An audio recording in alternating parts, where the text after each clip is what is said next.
Welcome back here to Mighty Mac on YouTube. The Winternationals qualifying is officially wrapped up. It was anything but ordinary and anything but expected. We have huge names not in the show going into Sunday and a very topsy-turvy order to set up round one going into Sunday. If you're going to set up your Drag Racing Barker Bonanza, I'm telling you right now, if it's as crazy as this weekend has been, the person who wins this is not going to guess it based off any logical guesses. It's going to be based off entirely just straight guessing who you're thinking is going to win. We recap that, go through the highlight videos, and a whole lot more as we get ready for Sunday. Let's get into the video.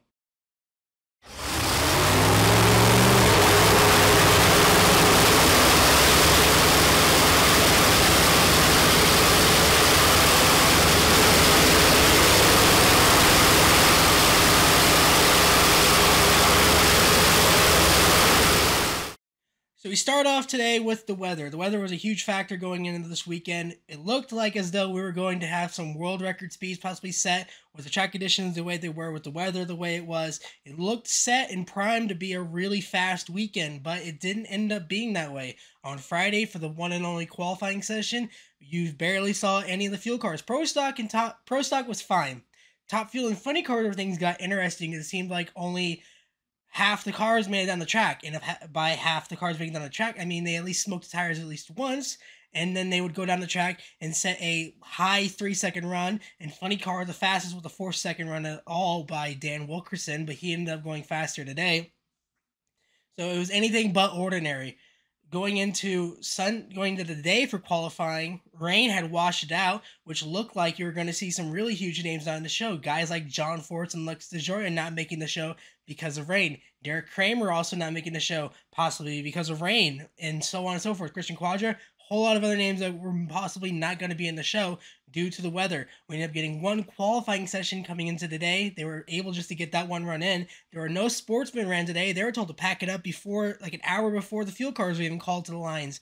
So it was anything but ordinary. But again, huge shout out to the fans and huge shout out to Safety Safari, because just like back at Gainesville, they never gave up. They never gave in. They never called it quits, and they stuck it out, and they got to see at least one session just like you did back at the Gators.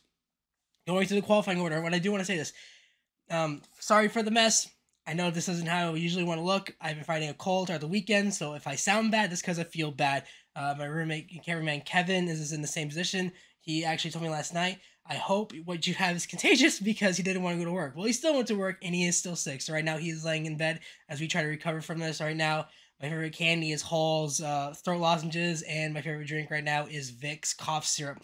So if you don't mind, I'm going to try and get through this. That way I can try and be in a better mood and a better feeling going into tomorrow. In qualifying for Pro Stock, like we said, Dallas Glenn. I was going to say Erica Enders, that's what we expected, but no, she falls second. Dallas Glenn, a 6'5", takes #1 honors. Erica Enders falls second. Camry Caruso, who did not qualify at all for the Gators, jumps to third. Jed Coffin Jr. takes another impressive run.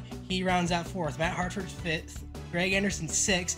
Chris McGahey, another driver who wasn't in the show going to the Gators, he finds himself 7th. Aaron Stanfield in 8th, taking out the top half of the field.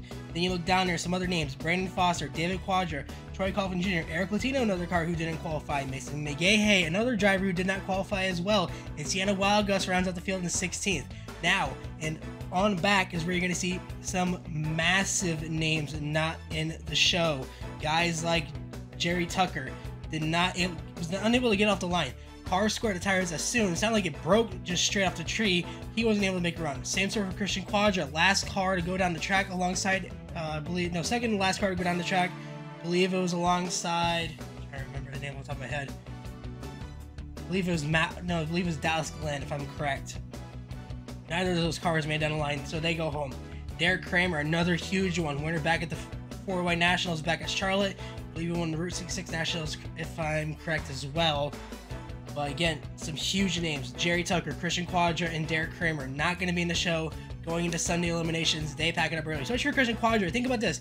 He went from the final round face off against Erica Enders at the Gator Nationals, and now tonight he's packing his trailer up early. He's going to be cheering on his brothers going into Sunday's eliminations. Huge upset for that team as well, especially when you consider two of the big elite cars are not going to be racing, one of them being the Quadra brothers. Looking into Funny Car, Matt Hagan and Ron Capps tied for #1 qualifiers. Matt Hagan takes off a mile an hour, 330.15 mile an hour to Ron Capps at 326.7. Matt Hagan, the reigning Winternationals winner, as well as the reigning NHRA Funny Car World Champion, #1 qualifier. Bobby Bodie, an impressive run up into third. That was where it really got crazy because, again, like I said, on Friday, 4-second run was the #1 qualifier going into the event. Going into the day, it was topsy-turvy as everybody was just aiming to get it down the racetrack because of who was not in the show and who wanted to improve. Bobby Bodie, one of those guys. He's third. Cruz Pedregon was not in the show, bumps himself up to fourth. Paul Lee, the last person who was not in the show to make a run, he bumps up to fifth. John Force, sixth. Huge shout out. Terry Haddock and the crew, a 3.999.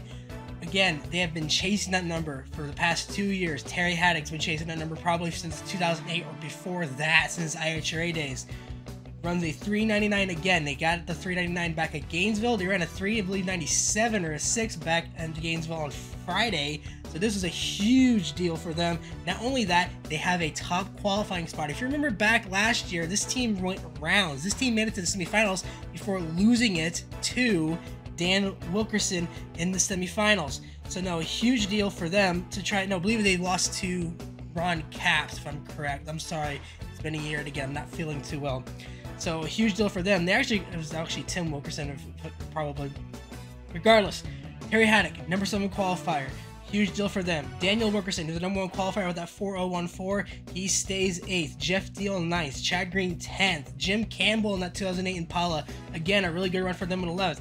Bob Tasca, one of the cars that struggled with the two, only getting the 2 and 3 qualifying runs, he has to settle for 12th. Dave Richards makes his first show of the year with a 4.502. That is a big deal for them as they have not qualified at all, either with the shootout or with the Gator Nationals. But still, they have not made a clean run all season long. J.R. Todd 4th, Austin Prock, and I said this joke to a lot of people as well. Austin Prock pedaled the car 13 times trying to get on the track, and this was in qualifying, and I was joking with him since his dad is the crew chief, Jimmy Prock.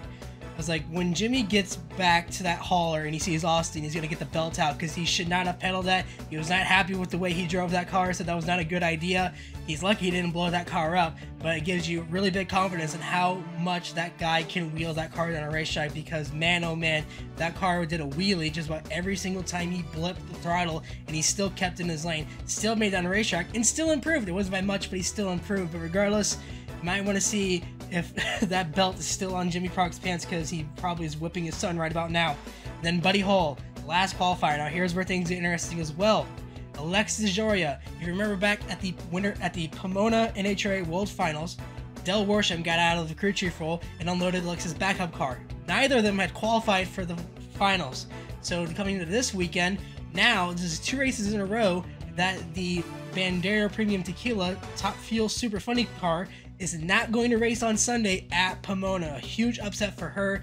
Was unable to get it. She bumped herself up to 15th. I believe. I'm trying to remember the guys that moved her down. I think Cruz Pedregon was one of them. That left her on the bump to Paul Lee. Then Paul Lee finally bumped her way out as well.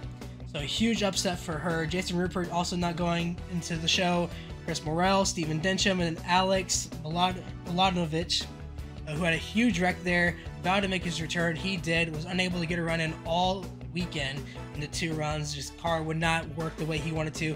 He goes home as well. And then finally, in top fuel, where things got real interesting, Brittany Forth, a 3.711, takes #1 qualifying honors. Tony Schumacher, returning for the Sarge, returned to form at 7:35, moves him up to 2nd. Billy Torrance holds on to his spot. He was first going into it. He only falls to 3rd. Steve Torrance is right behind him in 4th. Justin Ashley bumps himself from 15th to 5th. Doug Coletta, 6th. Sean Langdon, 7th. Antron Brown, 8th, rounding out the top half. Looking out of the bottom, Clay Milliken in 9th. A good result for Krista Baldwin in 10th. Jasmine Salinas in her debut for her father, Mike Salinas, who's out of the car for health issues. Jasmine rounds out 11th. 12th, Sean Ray. Now here's where things get really interesting. 13th, you're going to see Tony Stewart. You might be asking yourself, well, from what I heard, Tony Stewart qualified in 3rd. Why is he 13th? So, the only thing I can really say, I have not had too much of a confirmation about this. It's just kind of word spreading out. There's not been an official word by the NHRA, but the only thing that I am aware of, there's an issue with the timing system. The run was not, I don't know if you want to call it official or accurate, but regardless, the run was thrown out. So now Tony has to rely on his 4.839. He goes into show 13th. A huge disappointment for them because, again, that is 10 spots they fell. And not only that, they lose the bonus points they got from qualifying, both from that session as well as in qualifying overall. So a huge loss of points, double-digit point loss for that team as well. A huge upset for them as they go into Sunday. He's going to be all the way down to the bottom alongside Josh Hart and Terry Toten. We have highlight videos to go through, and then we're going to wrap it up and then get ready for tomorrow. Let's get into those, and then let's end this video. And Christian Quadric goes nowhere. Sienna, you'll race tomorrow. 6.536. 209.75. Dallas Glenn goes to the top.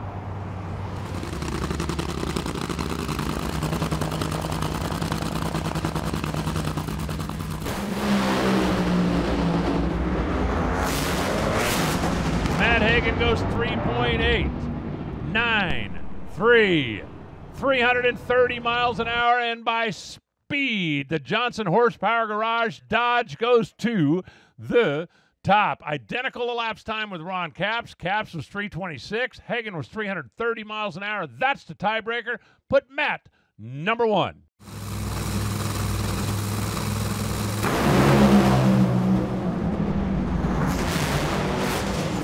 .371. Check out the speed. 335.73 miles an hour, and Brittany Force goes to the top. So again, thank you guys so much for watching. This has been a crazy weekend. I wish I could be there. Again, I'm sorry that this video isn't as well thought out as it usually is. Like I said, I've been fighting this cold since Friday. I'm hoping to feel better for tomorrow because, again, with the seasons changing, I thought it was allergies, honestly, and then it turned into be a cold.